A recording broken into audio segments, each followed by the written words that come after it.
한국 프로야구 감독이었던 김성근 감독이 있습니다. 그를 소위 야신이라고 부른다고 해요. 야구의 신이라는 뜻입니다. 그를 야신이라고 부르는 이유는 스타들이 많은 강한 팀을 맡아서 우승시키는 게 아니라 선수들이 약한 팀을 맡아서 강한 팀으로 만들어내기 때문이라고 해요. 김성근 감독은 선수들을 무섭게 훈련시키는 것으로 유명합니다.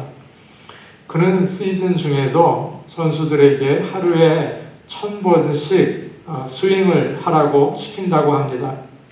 어떤 사람들이 그걸 보면서 스윙을 많이 한다고 나아지지 않지 라고 생각을 했어요. 그러나 신기하게도 한물간 선수들이 김성근 감독을 만나면 옛 기량을 되찾는 그런 신기한 일이 일어난다고 해요.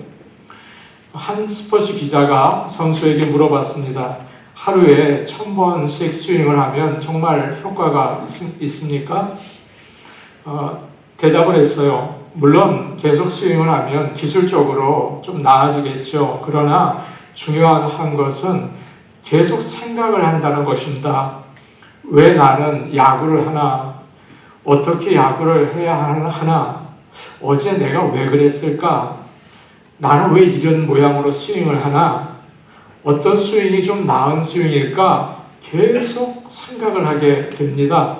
그러다 보니 스스로 그 질문에 대답을 얻으면서 저의 마음가짐이 조금씩 나아지는 것 같습니다. 라고 대답을 했어요. 작은 스윙이 별거 아니지만 큰 변화를 가져옵니다. 사랑하는 여러분, 신앙생활도 마찬가지라고 생각이 돼요. 매일매일 하는 우리의 작은 믿음의 훈련들이 있죠. 기도를 하는 거, 예배를 드리는 거, 주일마다 예배에 참석하는 이 모든 것들이 훌륭한 믿음의 선수로 저와 여러분을 자라게 할 줄로 믿습니다. 우리는 지금 사순절을 지나고 있습니다. 여러분과 같이 릴레이 기도를 하고 있어요. 정하신 시간에 작은 일 같지만 함께 기도하시길 바랍니다.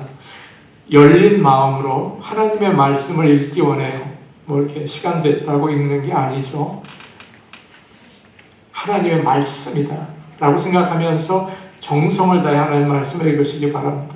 오늘 예배를 여러분 들으면서 말씀을 듣고 있습니다. 하나님의 말씀이구나 하고 정말 깨어서 이 말씀을 잘 들으시기를 축복합니다. 지난 주일 말씀에 삼손이 블레셋 사람들에게 보복을 하죠. 여우 300마리를 잡아서 꼬리를 이렇게 둘씩 묶은 다음에 횃불을 달아서 밭에 풀어놨습니다. 블레셋의 곡창지대에 불이 다 나서 타버린 것입니다. 그러자 블레셋 사람들이 삼손의 아내와 장인을 불태워 죽여버렸습니다. 삼손이 가만히 있지 않죠. 그는 다시 블레셋을 공격해서 많은 사람들을 죽였어요. 지난 시간에 우리가 나눈 말씀은 복수의 악순환, 사이클, 끊임없이 계속된다. 우리가 나눴습니다. 오늘 말씀에는 더 큰 복수가 시작이 되어 있는데 블레셋이 군대를 가지고 옵니다. 9절과 10절 말씀 우리 같이 보겠습니다. 9절, 10절 말씀입니다. 우리 같이 보겠습니다. 시작. 이에 블레셋 사람들이 올라와 유다의 진을 치고 레이에 가득한지라. 유다 사람들이 이르되 너희가 어찌하여 올라와서 우리를 치느냐. 그들이 대답하되 우리가 올라온 것은 삼손을 결박하여 그가 우리에게 행한 대로 그에게 행하려 함이로라 하는지라. 블레셋 사람들이 삼손을 잡으려고 유다 땅에 와서 진을 쳤습니다. 특별히 레이라는 곳에 많은 블레셋 사람들이 모였습니다. 유다 사람들이 깜짝 놀라서 가서 물어보죠. 너희가 왜 와서 우리를 치려고 하느냐? 그러자 대답을 해요. 삼손을 잡으려 왔다. 삼손이 얼마나 나쁜 짓을 했는지 우리가 꼭 갚아줘야겠다라고 이야기를 합니다. 그러자 유다 사람들은 문제의 원인이 되는 삼손을 잡아서 블레셋 사람들에게 넘겨주기로 결정을 하죠. 유다는 이스라엘의 12지파 중에서 가장 크고 강한 지파입니다. 거기서 다윗도 나오고 예수님도 나오고 이 산지를 내게 주옵소서 그 용맹한 누굽니까? 갈렙도 거기서 나왔습니다. 사사기 1장 1절과 2절을 보면 가장 먼저 가나안 족속과 싸워서 약속의 땅을 차지한 족속도 역시 유다 지파예요. 그런데 시간이 지나면서 점점 그들은 싸울 용기를 잃어버렸습니다. 여러분 어떠세요? 신앙생활을 하면서 싸울 용기를 여전히 가지고 계십니까? 그거 다 잊어버렸어요. 흥미로운 것은 삼손 이야기에서 삼손 이야기 쭉 나오는데 그 중에 가장 처음으로 이스라엘 백성들이 모였습니다. 그들이 몇 명 모였습니까? 몇십 명 모였습니까? 몇백 명 모였습니까? 아니에요. 3,000명이 모였습니다. 3,000명이 되는 사람들이 유다 사람들인데 삼손 하나를 잡으려고 모였어요. 무슨 뜻이에요? 삼손이 힘이 세다. 엄청 세다. 3,000명이 그 하나 잡으려고 모인 것입니다. 그렇게 많이 모였다면 삼손을 잡으려 할 게 아니라 삼손과 함께 나가서 원수 블레셋과 싸워야 맞는 이야기가 아닐까요? 그런데 오히려 하나님께서 그의 백성을 구원하기 위해서 세우신 삼손을 잡아서 블레셋에 넘기려 하고 있어요. 좀 웃긴 일이 아닙니까? 이것이 바로 사사시대의 모습이었습니다. 이스라엘 백성들은 이처럼 믿음이 바닥으로 떨어져 있었어요. 싸우지 않아요. 그냥 편안하기를 원한 것입니다. 하나님을 의지하고 나가서 싸우자, 우리 백성을 우리가 보호하자 그러지 않아요. 오히려 사사, 우리를 다스리는 사사를 잡아서 넘기자 그러고 있는 것입니다. 영적으로 약한 가정, 영적으로 약한 교회, 영적으로 약한 나라가 어떤 특징이 있을까요? 적을 공격하지 못하고 자기 편을 공격합니다. 자기 가족들 막 들들들 볶아요. 왜 그럽니까? 사탄과 싸워야 하는데 자기 백성이 나눠져서 막 서로 막 자기들끼리 싸우는 거예요. 자기 가족, 교회의 형제 자매를 자꾸 공격을 합니다. 기가 막힌 일이죠. 이걸 누가 기뻐하겠습니까? 하나님이 기뻐하시겠습니까? 사탄이 기뻐하겠습니까? 성도들이 힘을 모아서 사탄과 싸우고 영혼을 구원하기 위해서 나가서 복음을 전해야 하는데 자기들끼리 싸워요. 그러니까 사탄이 뭐 박수치고 춤추고 좋아하고 난리가 난 거죠. 유다 사람들이 에담 바위 동굴로 가서 삼손에게 말합니다. 너는 블레셋 사람들이 우리를 다스리는 것을 모르느냐? 편안하게 잘 지내고 있는데 왜 우리를 이렇게 힘들게 하느냐라고 이야기합니다. 참 기가 막힌 일이죠. 오늘 말씀 우리가 보면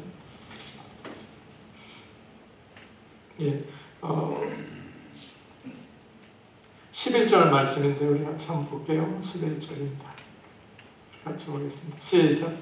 유다 사람 삼손이 에담 바위 틈에 내려가서 삼손에게 이르되 너는 블레셋 사람이 우리를 다스리는 줄을 알지 못하느냐? 내가 어찌하여 우리에게 이같이 행하였느냐 하니 삼손이 그들에게 이르되 그들이 내게 행한 대로 나도 그들에게 행하였노라 하니라. 이들의 말이 참 기가 막혀요. 여러분, 지금 유다 사람들은 블레셋의 다스림을 받는 것을 당연하고 또 만족해하고 있습니다. 블레셋으로부터 구원받는 것을 원할까요? 원하지 않나요? 원하지 않습니다. 하나님이 우리를 구원하시는 것을 원하지 않아요. 그러다 보니 삼손이 지금 블레셋을 공격해서 싸우는 것을 아주 싫어했습니다. 마음에 들지 않았어요. 사랑하는 여러분, 오늘날 많은 믿음의 사람들이 이와 같지 않습니까? 십자가의 군인으로 대장 되신 예수님을 따라서 죄와 사탄과 싸우고 나가야 할 텐데 우리가 모두 십자가의 군병이 되기를 축복합니다. 목사님, 저는 군병 아니에요. 영적으로 일어서야 할 것 같아요. 십자가의 군병이 되어야 할 텐데 그러지 않는 거죠. 적당히 세상과 타협하면서 편안하게 신앙생활하는 게 나의 인생의 목적이에요. 편안하게 살다가 하늘나라 가고 싶은 게 인생의 목적이에요. 성경은 그렇게 얘기하지 않잖아요. 어디나 성경은 치열하잖아요. 사랑하는 여러분, 편안하게 예수 믿고 싶어요. 저도. 성경은 그렇지 않아요. 우리가 다시 기억합시다. 치열하게 하나님의 사람으로 십자가의 군병으로 일어설 수 있는 교회가 되기를 원합니다. 살아있는 강물을 거슬러 올라갈 수 있는 그런 십자가의 군병이 될 수 있기를 소원해요. 나는 좋은 직장에 다니고 가족도 잘 지냅니다. 주일에는 교회에 나갑니다. 만족합니다. 더 이상 예수 잘 믿으라고 말하지 마세요. 더 기도하라고 좀 그냥 얘기 좀 하지 마세요. 하나님 더 알라고 성경 공부 좀 하라고 잔소리 좀 하지 마세요. 제발 헌신하라고 하지 마세요. 헌금이요? 헌금합니다. 11조 하라고 자꾸 하지 마세요. 많은 사람들이 지금이 좋다고 얘기를 해요. 그리고 설교는 듣기 좋은 설교를 하기를 원하고 있어요. 여러분, 거짓 선지자들의 특징이 뭐였습니까? 그 사람들이 뭐 무섭게 얘기를 합니까? 아니에요. 거짓 선지자들의 특징은 듣고 싶은 말을 해주는 거예요. 그런데 자꾸 도전을 성경은 해주고 있는 것이죠. 제 친구 목사님이 예전에 미국 교회 담임 목사를 했습니다. 목사님이 부임해서 처음으로 한 것은 교인들과 함께 성경 공부 시작하는 것이었어요. 그런데 하루는 백인 교인들 대표가 와서 목사님에게 심각하게 얘기를 하더래요. 목사님, 왜 우리를 이렇게 힘들게 하십니까? 왜 아침마다 기도를 하세요? 그리고 왜 성경 공부를 하고 그러십니까? 우리를 좀 편안하게 내버려 두세요. 목사님이 마음이 너무 힘들었다고 해요. 여러분이 혹시 그런 마음 품고 계시지는 않으세요? 목사님 왜 이렇게 자꾸만 들들 볶습니까? 그런 생각이 들지는 않으십니까? 그래서 목사님은 가난하고 힘들게 사는 다른 인종 교인들과 히스패닉 교인들, 그런 분들과 성경 공부를 시작하셨다는 이야기를 들었어요. 그들은 목사님 정말 말씀을 더 가르쳐 주세요. 목사님 우리와 같이 기도해 주세요. 목사님 저희에게는 정말 조금 더 주님을 알고 싶어요. 라고 했다는 거예요. 너무너무 목사님이 고마웠다고 해요. 혹시 우리는 안일하게 적당하게 신앙생활을 하는 게 저와 여러분의 목표는 아닙니까? 깨어서 열심을 품고 주님을 섬기라고 주님은 오늘도 우리에게 도전하고 계십니다. 사탄과 싸우고 하나님께 더 나아가고 이 세상에 밝은 빛을 비추는 의미 없는 교회가 아니라 쓸모없는 교회가 아니라 정말 아무것도 아닌 교회가 아니라 비록 연약하지만 강한 살아있는 교회가 될 수 있기를 축복합니다. 아멘. 14절 말씀 우리 같이 보겠습니다. 14절 말씀입니다. 함께 보십니다. 시작. 삼손이 레이의 이름에 블레셋 사람들이 그에게로 마주 나가며 소리 지를 때 여호와의 영이 삼손에게 갑자기 임하심에 그의 팔 위에 밧줄이 불탄 산과 같이 그의 결박되었던 손에서 떨어진지라. 유다 사람들이 삼손을 잡아서 3,000명이 한 명을 잡아서 웨이라는 곳에 왔습니다. 블레셋 사람들이 보자마자 달려 나오면서 소리를 질렀어요. 이야, 삼손 이놈 잡혔다. 이제 끝났다. 너도 똑같이 당해봐라. 오늘 너는 이제 죽었어. 라고 하고 이제 맞이했습니다. 축하하고 기뻐했죠.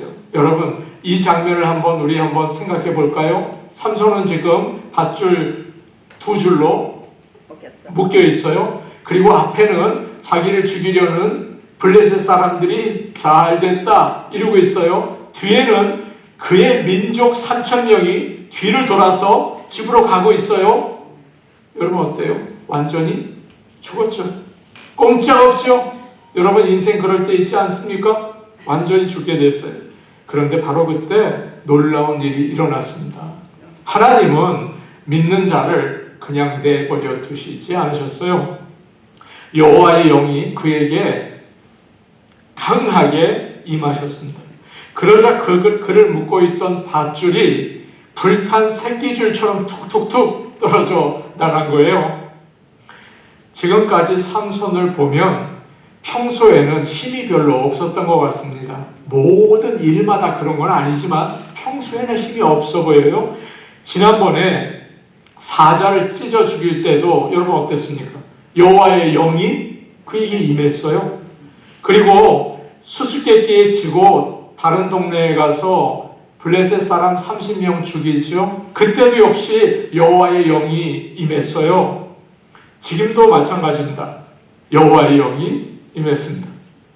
삼손이 주위를 둘러보니까 죽은 지 오래되지 않은 나귀의 턱뼈가 있었어요. 그것을 잡고 무기를 삼아서 1,000명을 쳐 죽입니다. 나귀의 턱뼈는 대략 10인치 정도 된다고 해요. 얼마입니까? 10인치는 센티미터로. 한 20cm 조금 넘나요? 그 정도 되고. 무게는 1파운드가 채 안 된다고 해요. 너무 가벼운 거죠. 나귀뼈는. 보통 육식 동물의 뼈는 세대요. 이건 쓸만해요. 그래서 그걸 갈아서 쓰면 무기가 되는데 나귀는 초식 동물이어서 그 뼈는 영 쓸모가 없다고 해요. 그런데 그것을 들고 1,000명을 죽였다? 말이 안 된다. 이 뜻입니다. 말이 안 되는 이야기다. 나귀 턱뼈로 이런 일을 했다는 그 말씀에는 이런 뜻이 있어요. 삼손이 힘을 셌다? 아니다. 무기가 강했다? 아니다. 이것은 성령께서 힘을 주셔서 할 수 있었다. 그것을 얘기하려는 거예요. 그래서 나귀 턱뼈라는 것은 하나님께서 역사하셨다. 그런 의미를 가지고 있습니다. 하나님의 능력을 보여주는 도구였죠. 하나님께서 떨기나무 가운데에서 모세를 부르셨습니다. 모세가 자신이 없었어요. 이 많은 사람들 데리고 나간다고? 이건 불가능합니다. 하나님, 내가 누군데 바로 앞에 서겠습니까? 저는 말을 못해요. 라고 이야기를 하죠. 그러자 하나님께서 말씀하셨어요. 네 손에 든 거 뭐냐? 지팡이인데요.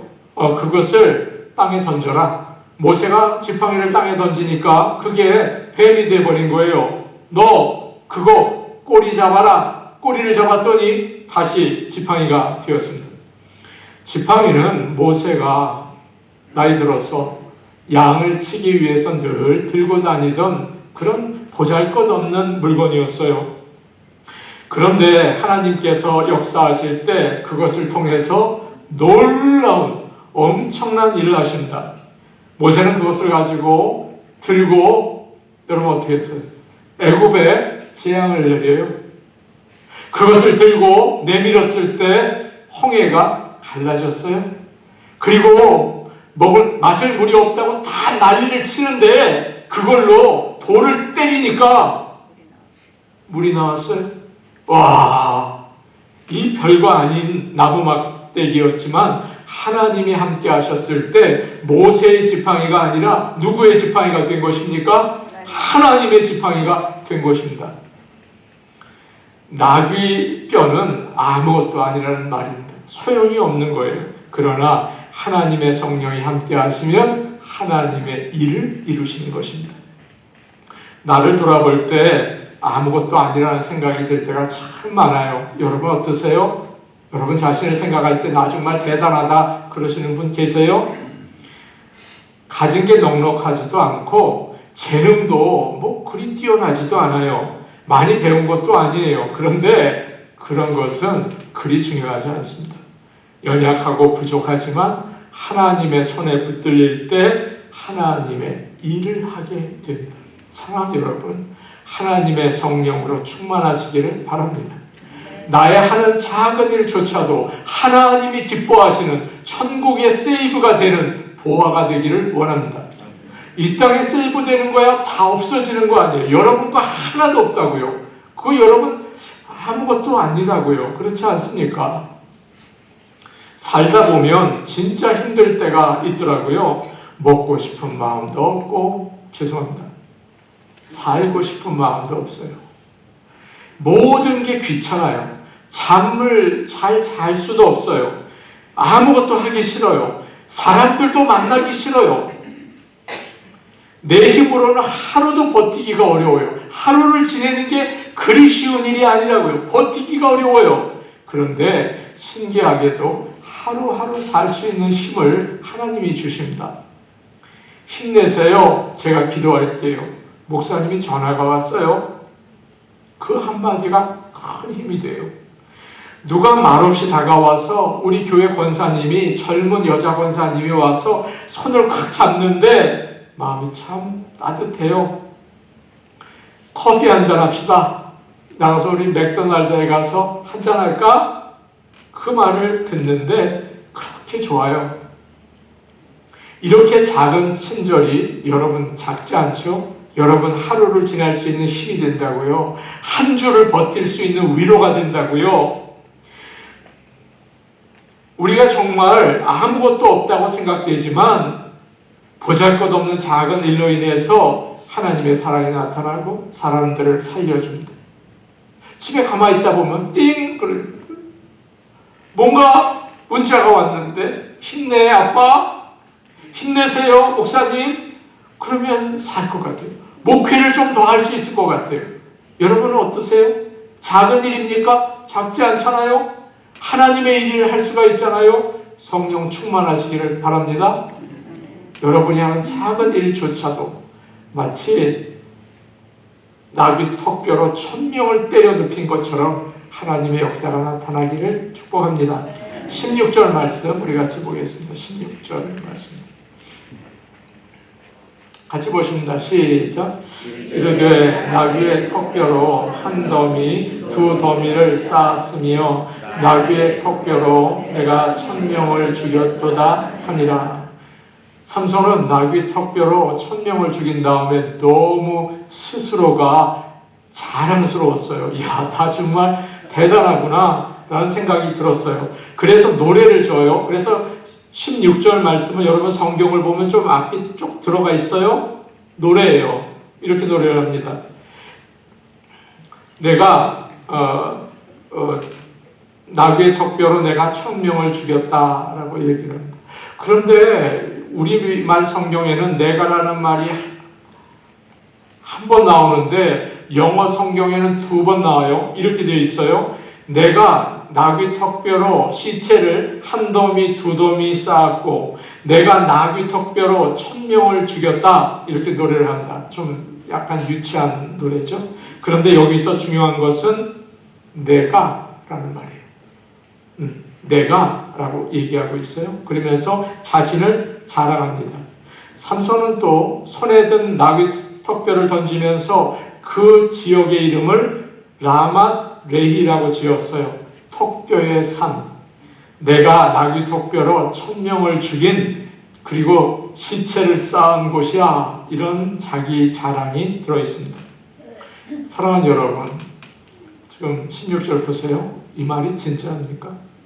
이 말이 여러분 맞다고 생각하세요? 정말 삼손이 힘이 세서 이런 일을 했습니까? 아니잖아요. 여호와의 영이 함께 했을 때 그렇게 할 수 있었습니다. 참 안타까운 모습이에요. 그가 무릎을 꿇고 하나님 도와주셔서 감사합니다.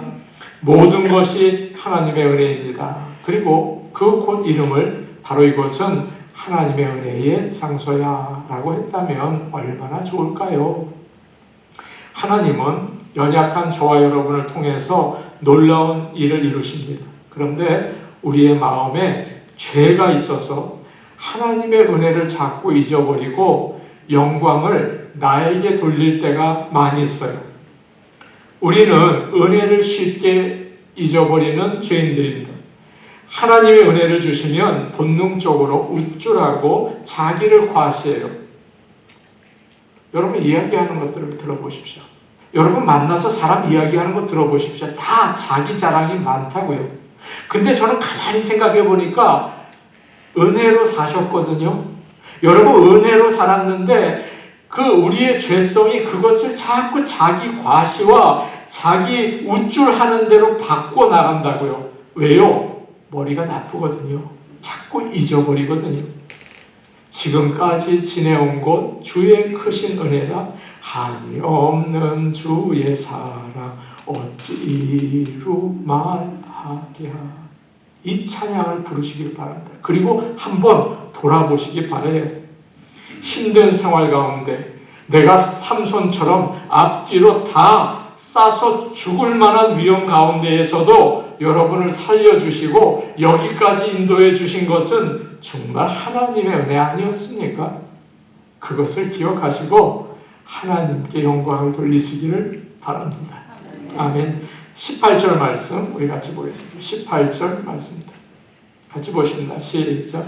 삼손이 심히 목이 말라 여호와께 부르짖어 이르되 주께서 종의 손을 통하여 이 큰 구원을 베푸셨사오나 내가 이제 목말라 죽어서 할례 받지 못한 자들의 손에 떨어지겠나이다 하니. 삼손이 나귀의 턱뼈를 가지고 그 보잘것없는 걸 가지고 1000명을 죽였어요. 하나님의 영이 임해서 그 능력을 행했지만 육체적으로 힘이 들었어요. 그런데 거기다가 마실 물까지 없는 거예요. 야, 이거 큰일 났어요. 너무 목이 말라서 죽을 정도였어요. 그는 견디다 못해서 하나님께 어떻게 해요? 부르짖었다. 이렇게 되어 있습니다. 주님이 종의 손을 통해서 큰 승리를 허락하셨습니다. 그런데 제가 목말라 죽게 되었어요. 그러면 저 할례 받지 못한 사람들에게 잡힐 텐데 하나님 이래도 괜찮은 겁니까? 라고 부르짖었어요. 여러분 놀라운 거 있어요? 삼손이 처음으로 기도했어요. 사사 아니었어요? 성경에서 처음 삼손이 여호와께 부르짖는다고요? 아니 삼손의 분량이 얼마나 많이 지났는데 이제 와서 기도야? 놀랍죠? 이제 처음으로 했어요. 지금까지 보지 못한 모습이에요. 삼손은 자신이 얼마나 연약한지를 깨달았습니다. 싸움에 져서요? 아니에요. 큰 사고를 당해서요? 아니에요. 돈이 없어서요? 아니에요. 물만 없어도 죽겠던데요? 여러분이 위험에 처할 때가 그렇게 큰 때일 줄 아십니까? 감기만 걸려도 야 이러다 나 죽는다 그러지 않으세요? 연약한 거죠. 아무것도 아닌 거죠. 하나님이 도와주시지 않으면 나는 죽는다. 그때 하나님을 바라보고 부르짖게 되었습니다. 조금 전만 해도 내가 나귀 턱뼈로 이거 아무것도 아닌 걸 가지고 1000명 때려 죽였어. 야, 나 대단하지? 라고 했죠. 그런데 지금 뭐라고 얘기합니까?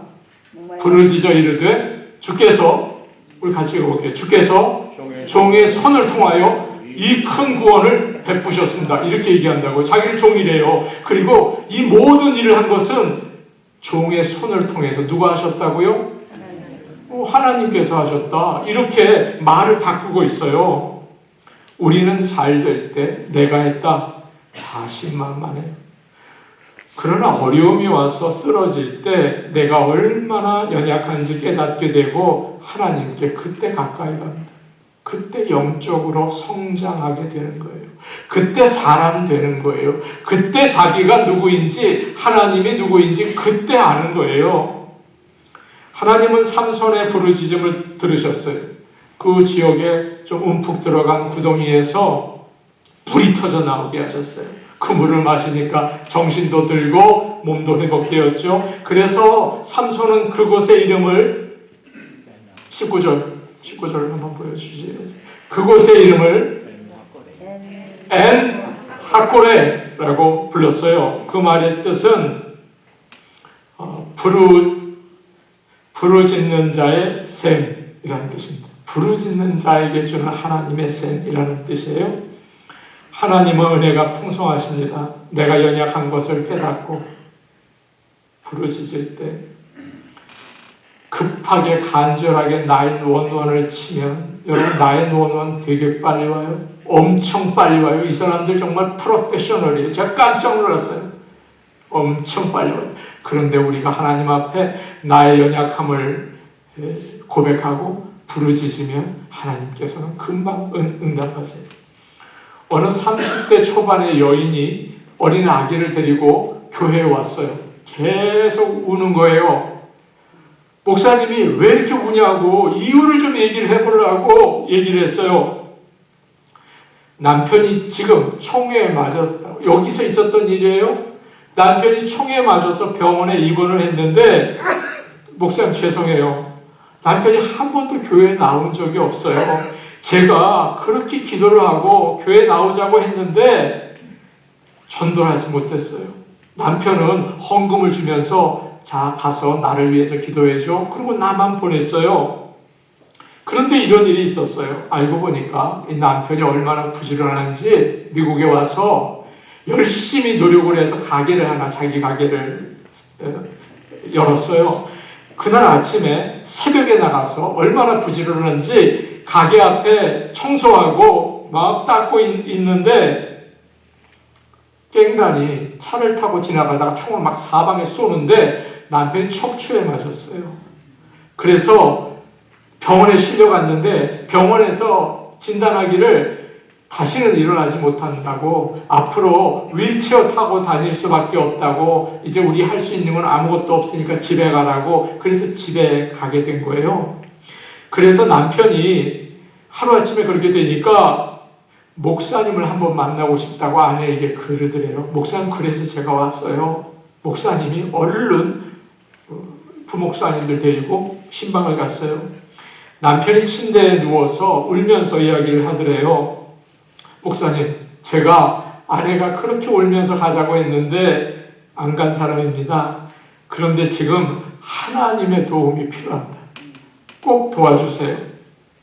하나님의 도움이 필요합니다. 목사님이 하라고 하는 대로 제가 할게요. 한 가지 소원이 있습니다. 평생 일어나지 못한다고 병원에서 얘기했는데 다리 하나만 쓰게 해주세요. 그러면 목발을 짚고서라도 교회에 갈게요. 하나만 쓰게 해주세요. 라고 부탁을 했대요. 목사님이 대답을 하셨어요. 하나님에게는 기적이라는 은혜가 있습니다. 그러니까 한번 기대하고 당신도 기도하고 나도 기도하고 주변의 사람들도 우리 같이 기도해 봅시다. 그 사람은 누워서 30대 젊은인데 대소변을 받아냈어요. 그런데 6개월 동안 이 목발 2개를 짚고 화장실 가는 것을 계속해서 목발 2개로 6개월 후에 화장실을 갈 수 있게 됐어요. 그리고 그 다음 6개월이 지나니까 목발 하나를 버리고 하나만 짚고 일어날 수가 있었어요. 다시 6개월이 지났을 때는 나머지 목발도 던져버리고 지팡이를 짚고 휘청휘청 하면서 바깥 출입이 시작이 됐어요. 다시 6개월이 지났을 때 그것을 버리고 혼자 걷게 됐어요. 그리고 2년 반이 지나니까 완전히 회복이 됐어요. 이 사람이 하나님과 한 약속을 지켰어요. 돈을 모아서 스포츠카를 사고 가죽 잠바를 입고 교회에 나오기 시작했어요. 얼마나 좋았을까요? 목사님이 한 발만 쓸 수 있게 해주면 평생 충성한다고 하셨죠? 그러면 그 다음부터는 교회에 가장 먼저 나와서 충성하며 섬기고 있다는 이야기를 들었습니다. 이 사람은 영원히 구제불능이었어요. 가게는 잘했을지 모르겠어요. 죽도 밥도 아닌 인생이었죠. 그런데 총을 맞아서 영혼과 육신이 구원을 받았어요. 잘 맞았죠? 그분에게는 죄송한 일이지만, 그러니까 총 맞은 것은 하나님의 은혜였던 거예요. 하나님은 교만한 거, 잘난 체 하는 거 싫어하세요. 왜요? 자기 자랑하는 거니까, 자기 영광 높이는 거니까, 하나님 은혜 잊어버리는 거니까 겸손한 걸 좋아하세요. 우리가 겸손할 때 은혜를 받아요. 은혜를 받는다고요. 세상 생각 가지고 그대로 나오면 이건 은혜가 아니에요. 하나님 말씀도 아니에요. 그냥 듣고 앉아있는 거예요. 그러나 하나님의 은혜를 알고 겸손하면 은혜를 받아요. 야고보서 4장 6절 말씀 우리 같이 보겠습니다. 야고보서 4장 6절입니다. 같이 볼게요. 시작. 그러나 더욱 큰 은혜를 주시나니 그러므로 일렀으되 하나님이 교만한 자를 물리치시고 겸손한 자에게 은혜를 주신다 하였느니라. 우리가 삼손과 같은 실수를 하지 말아야겠죠. 어떻게 해야 될까요? 내가 연약하다는 사실을 늘 기억하고 겸손하게 사실 수 있기를 바랍니다. 하나님은 우리 아버지이십니다. 탕자도 받아주시고 잔치를 베풀어 주신 분이에요.